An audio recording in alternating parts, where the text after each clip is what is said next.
Details చూస్తే బాబా Siddiqui తనయుడికి D company నుంచి బెదిరింపులు వచ్చినట్లు తెలుస్తోంది. తన తండ్రిలాగే జీషాన్ సిద్దికిని చంపేస్తామంటూ దుండగులు మెయిల్ చేశారు. దాంతో ఆయన పోలీసులను ఆశ్రయించారు. లారెన్స్ బిష్నోయ్ ముఠా సభ్యులు బాబా సిద్దికిని దారుణంగా హత్య చేశారు. ఇప్పుడు 10 కోట్లు ఇవ్వాలని జీషాన్ సిద్దికిని డిమాండ్ చేసినట్లు తెలుస్తోంది.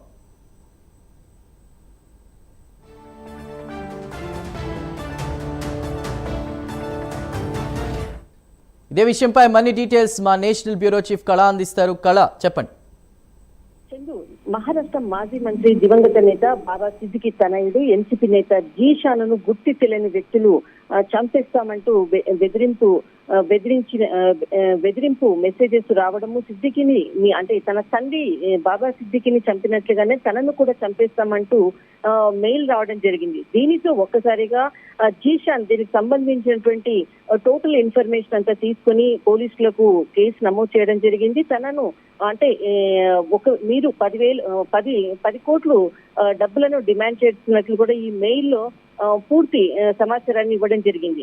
అయితే దీనికి సంబంధించినటువంటిది ఏదైతే బాబా సిద్దికి సంబంధించినటువంటి ఎన్సీపీ నేత అక్టోబర్ 12న మనకు మహారాష్ట్ర ఎన్నికల కన్నా ముందుగానే జరిగింది.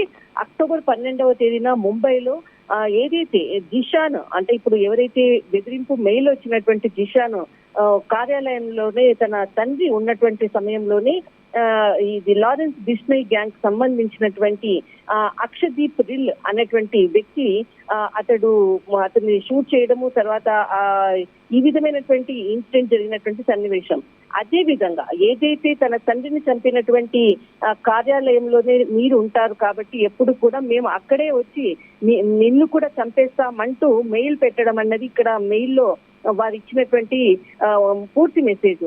మీరు 10 కోట్లు ఇవ్వాలి, లేదనంటే దీన్ని త్వరలోనే అదే కార్యాలయంలో చంపేస్తామంటూ కూడా ఈమెయిల్ రావడంతో ఒక్కసారిగా పోలీసులను ఆయనను ఆశ్రయించడం జరిగింది. అయితే ముఖ్యంగా ఏదైతే తన తండ్రి చనిపోయిన తర్వాత కొంత ఏదైతే తనకు ఎన్నికల్లో గెలుస్తాను అన్నటువంటి ఒక ఎన్సీపీ అంటే తన చాలా కీలకమైనటువంటి వ్యక్తి, అటు హీరో సల్మాన్ ఖాన్ కు కూడా చాలా ఆప్తుడు, తర్వాత ప్రియమైన మిత్రుడు, ఎంతో దగ్గర సాన్నిధ్యం ఉన్నటువంటి వ్యక్తి.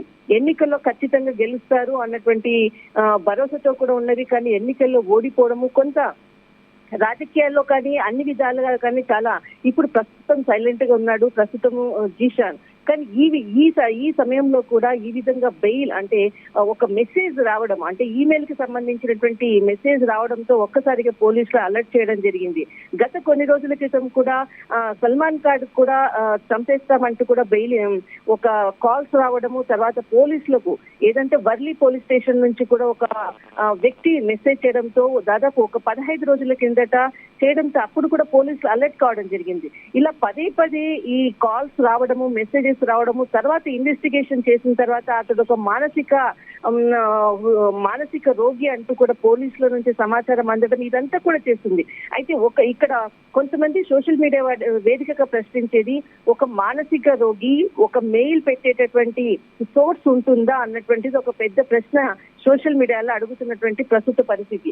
అయితే ఎవరైతే దీనికి సంబంధించినటువంటి మెసేజ్ పంపించారో అతనికి సంబంధించినటువంటి కూపి లాగే ప్రయత్నం చేస్తున్నారు. తన తండ్రిని చంపినటువంటి ఏదైతే హత్యలో నిందితుడైనటువంటి అక్షదీప్ గిల్ ని కూడా పంజాబ్ పోలీసులు అప్పుడు అరెస్ట్ చేశారు. అతను ఇప్పుడు ప్రస్తుతము జైల్లోనే ఉన్నారు. అయితే దీనికి అంతటికీ కూడా కారణము మాస్టర్ మైండ్ అయినటువంటి అన్మోల్ బిష్నోయ్ గ్యాంగ్. దీనికంతటి కూడా ఇప్పుడు కూడా ఈ మెయిల్ వారి గ్యాంగ్ నుంచే వచ్చి ఉంటుంది అన్నటువంటిది పోలీసులు మాత్రం ఇస్తున్నటువంటి సమాచారం. కానీ ఇంకా ఇది ఎక్కడి నుంచి వచ్చింది అన్నటువంటిది మాత్రం కొంత సమాచారం రావాల్సి ఉంది చందు.